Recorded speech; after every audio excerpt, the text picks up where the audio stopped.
आप यूट्यूब के ऊपर ये भी ना आप देखें, बेशक नई वीडियोज़ ही है ना वो भी देखने की ज़रूरत नहीं, पिछला आपने अगर देखी हुई है तो सही है।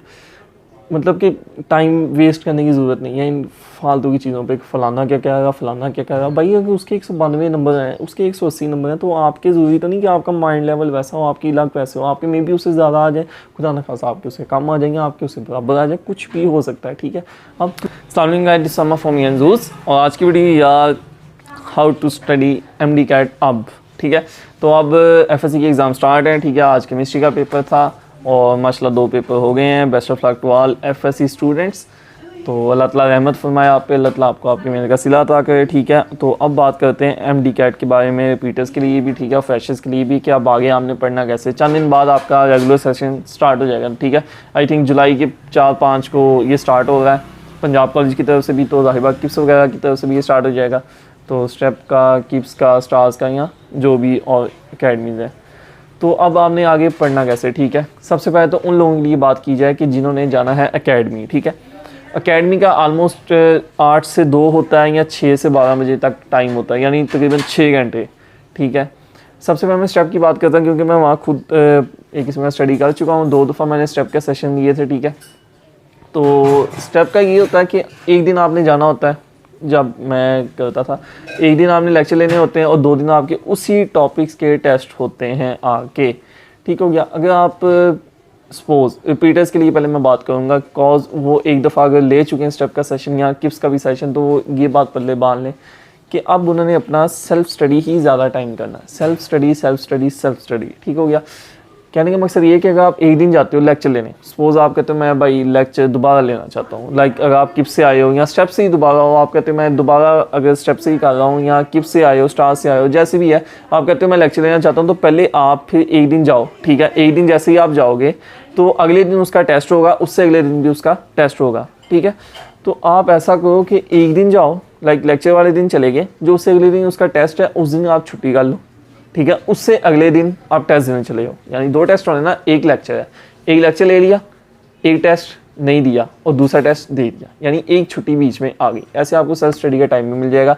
यहाँ पहला टेस्ट नहीं, मैं आपको ये कहूँगा कि आप लेक्चर लें, अगले दिन छुट्टी करें, उससे अगले दिन जाएँ। वैसे अगर आप लेक्चर लेने के बाद अगले दिन चले जाते हैं टेस्ट देने, तो आपका जो उससे अगला दिन है तो वो इतना वो नहीं आता यूज़फुल ना मेरे हिसाब से। वैसे फिर आपको अगर आप एक टेस्ट स्किप करेंगे, पहला टेस्ट स्किप करेंगे और दूसरा टेस्ट आप देने जाते हैं उसी टॉपिक का, तो आपको उस टेस्ट के लिए बहुत सा टाइम मिल जाता है सेल्फ स्टडी का। ठीक हो गया। और दूसरा, इस बात से बिल्कुल डिप्रेस नहीं होना। आपके 10 MCQ गलत हो रहे हैं, 20, 30, 40 भी MCQ गलत हो रहे हैं, तो कोई मसला नहीं, कोई इशू नहीं। आपने इस चीज़ से बिल्कुल भी कोई टेंशन लेने वाली बात नहीं है। ठीक हो गया। आपने ये चीज़ रखनी है कि बस आपकी अपनी तैयारी होती है, आपकी अपनी सेल्फ सेटिस्फेक्शन होती है। आपने दूसरों का नहीं देखना यार उसके 2 गलत हो गए, मेरे 40 गलत हो गए, उसके 5 गलत हो गए, मेरे 30 गलत हो गए, ऐसा बिल्कुल नहीं सोचता। बेशक आप रिपीटर हो, बेशक आप फ्रेश हो, ठीक है, ये मैटर नहीं करता। हाँ, ये मैटर करता कि आपने अपना स्टडी आपने कितना किया। ठीक है, ये भी नहीं है कि गलत ही कराई जाओ, इंप्रूवमेंट करो आहिस्ता आहिस्ता। बेशक रिपीटर भी हो, कोई टेंशन नहीं। पहले दिन टेस्ट दिया आप बहुत, 10 दिन दिया गलत हो गए, कोई मसला नहीं, कोई इशू नहीं, इसमें डिप्रेस होने वाली बात नहीं है। ठीक हो गया, इंशाल्लाह आपका इम्प्रूव हो जाएगा। उसके बाद फिर जब आगे आता है FLPs वगैरह ना, तो FLPs आई थिंक सारे देने की ज़रूरत नहीं है, ये टाइम का वेस्टेज है। क्योंकि जब FLPs होते हैं किसी भी अकेडमी में, और वो ऑलमोस्ट MD कैट से 20-30 दिन पहले वो स्टार्ट हो जाते हैं ना। ठीक है, या 1.5 महीना पहले नहीं, ऑलमोस्ट 20-30 दिन ही आप कह लें। तो वो दिन जो होते हैं ना, आप पेपर दे रहे हो FSC के, आप MCAT दे रहे हो, तो आपको उन दिनों में क्या करना होता है, आपको अपना सेल्फ स्टडी पे ज़्यादा फोकस करना। किसी भी क्लास में ना आपको उन पेपर जो एनुअल पेपर होते हैं उनसे पहले आपको छुट्टी की ज़रूरत होती है। ठीक है, तो अगर आप वही छुट्टियाँ अपनी आने जाने में खर्च कर दोगे, FLP1 देने में खर्च कर दोगे, तो वो आपका टाइम वेस्ट हो जाए। 1 या 2 FLP मैक्सिमम है, 3 दे लें, इससे ज़्यादा बिल्कुल FLPs ना दें। ठीक है, अगर आप एक भी FLP नहीं देते तो फिर भी कोई इशू नहीं है, चलें 1 दे लें प्रैक्टिस के लिए, 2 दे लें, 3 दे लें, इससे ज़्यादा बिल्कुल FLP नहीं देने। बेशक आपने फ़ी जमा करवाई है या नहीं करवाई। ठीक हो गया। उसके बाद चलते हैं किप्स के ऊपर। ठीक है, किप्स का मुझे इतना नहीं इसमें इन्फॉर्मेशन नहीं है कि उनका क्या प्रोसीजर होता है। अलबत्ता ये होता है कि वो लेक्चर वगैरह वो भी देते हैं, लेकिन ये मैंने सुना है कि किप्स वाले एक्स्ट्रा बहुत करवाते हैं। वो मुश्किल तरीन वो एक किस्म का ना लेक्चर बना के मुश्किल तरीन टेस्ट लेते हैं, तो उसमें बच्चा डिप्रेशन का शिकार हो जाता है। तो आपने उसमें भी डिप्रेस नहीं होना। ठीक है, आप स्टार जाएँ, आप किप्स जाएँ, आप स्टेप जाएँ। ठीक है, या आप घर में बैठ के तैयारी करें। मेन चीज़ आपका सेल्फ स्टडी है, ठीक है। आपने उस टॉपिक के ऊपर कितने आपको अबूर है। अब तो व्हाट्सएप के ग्रुप्स हैं, फेसबुक के ग्रुप्स हैं, इतना कुछ है कि आपको मवाद मिल जाता है, आपको तरह तरह के MCQs मिल जाते हैं, लेकिन इतना भी इनमें इन्वॉल्व होने की ज़रूरत नहीं है कि आप इन्हीं को देखी जाए। वो मुश्किल MCQ, वो वाला मुश्किल MCQ कर लेते हैं, वो वाला मुश्किल MCQ। और भाई आसान भी आने, ब्लेंडर्स होती हैं, ब्लेंडर्स। लाइक मेरे साथ हुई थी, मैं अपनी बात करूँ, मुझसे ATP की ब्लेंडर हुई, वो न्यूक्लियोटाइड का था आई थिंक MCQs। इतना आसान पेपर था कि मैं कर रहा तो भाई माशाल्लाह 9th में था तो वो कह रहा था यार तू ये भी गलत कर रहा है, तो ये गलत कर रहा है, तो ये लाइक उसे भी आते थे। एक फिजिक्स का था वर्क फंक्शन वाला ना, वो आई थिंक अब मुझे याद नहीं है इतना, तो पूरी स्टेटमेंट वो इतना सिंपल था, लेकिन मुझसे वो भी गलत हो गया था, ब्लेंडर हो गई थी। आई थिंक फिजिक्स में एक या दो ही गलत थे और उस वजह से वो एक ब्लेंडर हो गई थी, ठीक है।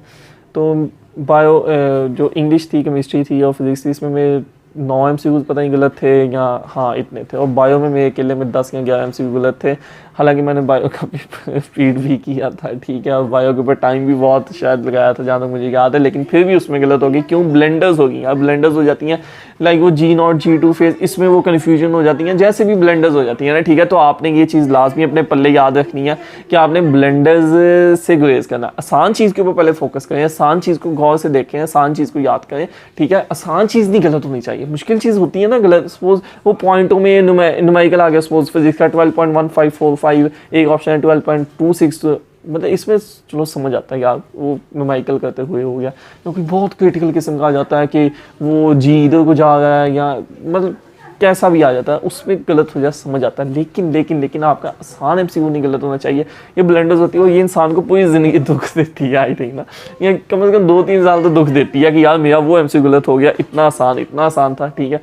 तो आपने ब्लेंडर्स करने से गुरेज करना है, डिप्रेशन नहीं होना, लाइक कुछ नहीं होता यार। ये MCAT है ना आपका, इंशाल्लाह होना हुआ ना, तो इंशाल्लाह आपका हो जाएगा, आपको कोई नहीं रोक सकता, आपकी किस्मत से कोई MCAT नहीं निकाल सकता अगर आपकी किस्मत में MCAT हुआ, ठीक है।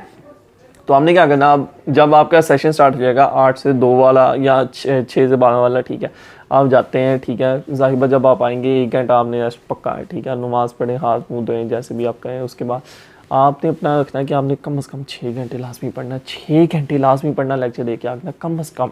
ज़्यादा से ज़्यादा आप जितना मर्जी पढ़ लें वो आपकी एफर्ट है, लेकिन इसमें ये नहीं है, हाँ रात को आपने बिल्कुल नहीं पढ़ना। मैं आपको रात को पढ़ने का बिल्कुल एडवाइस नहीं करता, क्योंकि जो रात की नींद होती है ना, वो दिन की नींद का मुकाबला नहीं करती। खासकर 12 बजे से लेके 4 बजे तक रात को आप बिल्कुल ना पढ़ें, ठीक है। 12 बजे आप सो जाएँ, 4 बजे आप उठ जाएँ, ठीक है, 5 बजे उठ जाएँ या 6 बजे, मतलब नमाज के 5 बजे तक आई थिंक सूर्य निकल आता, तो उससे पहले उठ के आप नमाज़ पढ़ें। उसके बाद आप फिर अपना पढ़ना शुरू कर दें, वो फिर आप रिवाइज़ करके आप कॉलेज चले जाएँ, ठीक है। तो ऐसे हमने टाइम टेबल बनाना। लाइक अगर आप बात करें 3 बजे आप बैठते हैं, ठीक है, दोपहर को, लाइक 2 बजे बल्कि 4 बजे ही बैठे ना, तो 4 बजे से लेकर 5 बजे तक 1 घंटा हो गया, सही नमाज़ पढ़ी, उसके बाद फिर 1 घंटा हो गया, ठीक है, 6 बज गए, बल्कि 1.5 घंटा फिर पढ़े ना, ये तकरीबन 2.5 घंटे हो गए, ठीक है। और 2.5 घंटों के बाद अगर आप फिर उसके बाद जाते हैं मगरिब की नमाज़ के बाद खाना वगैरह खाया, रेस्ट किया, ठीक है। उसके बाद आगे ईशा की नमाज़ के बाद, यानी आप 8:30 है, 9 बजे अगर आप बैठते हैं पढ़ने, ठीक है, 9 से 12 आप पढ़ें तो तकरीबन 5.5 घंटे ऑलमोस्ट ही बन जाते हैं। फिर आप जब सुबह उठेंगे 6 बजे के बाद अगर आप एक आधा घंटा भी पढ़ लेते हैं तो आपके 6 घंटे पूरे हो जाते हैं, ठीक हो गया।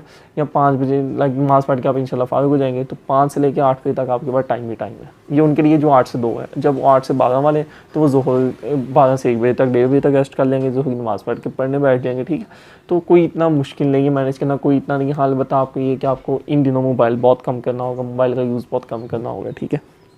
हाँ, जो लोग मोबाइल से पढ़ते हैं वो मैनेज कर लेते होते हैं कि वो लाइक ऑफ़ कर दिया नेट या जैसे भी कर लिया ना, हर एक अपना होता है, लेकिन ये डिस्ट्रैक्शन हो सकती है, तो इस बात का हमने बहुत ख्याल रखना है, ठीक है।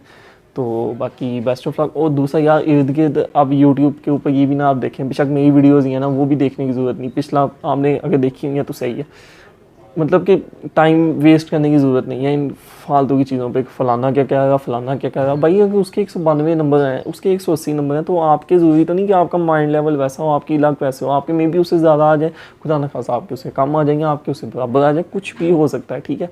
आप दूसरे से कंपेरिजन ना करें, दूसरे को ना करें कि यार उसने ऐसे किया था मैं भी ऐसे करता हूँ, नहीं यार भाई ऐसे नहीं होता, ठीक है। आपके फिंगरप्रिंट्स तक तो मैच नहीं करते बहन भाइयों में, तो आपका एक दूसरे तीसरे पता नहीं इतनी दूर बंदा बैठा है, उससे आपका मेंटल लेवल कैसे मैच कर जाएगा भाई, ठीक है। तो लेकिन मैंने आपको एक जनरल बातें बताई कि जो एटलीस्ट सबको फॉलो करनी चाहिए, जो MCAT सीरियस होकर देना चाहता है और दे रहा है, ठीक है। बाकी ख्याल रखिएगा अपना, मेरी भी दुआ कीजिएगा, अपने लिए भी दुआ कीजिएगा, अल्लाह ताला हम सबको कामयाब करे, ठीक है। आमीन सुम्मा आमीन। और अल्लाह ताला हम सब पे रहमत करे। तो ख्याल रखिएगा अपना, दुआ कीजिएगा अपने लिए, मेरे लिए भी। और वीडियो को लाइक और शेयर लाजमी कर दीजिएगा, चैनल सब्सक्राइब कर दीजिएगा। ख्याल रखिएगा अपना, अल्लाह हाफिज़।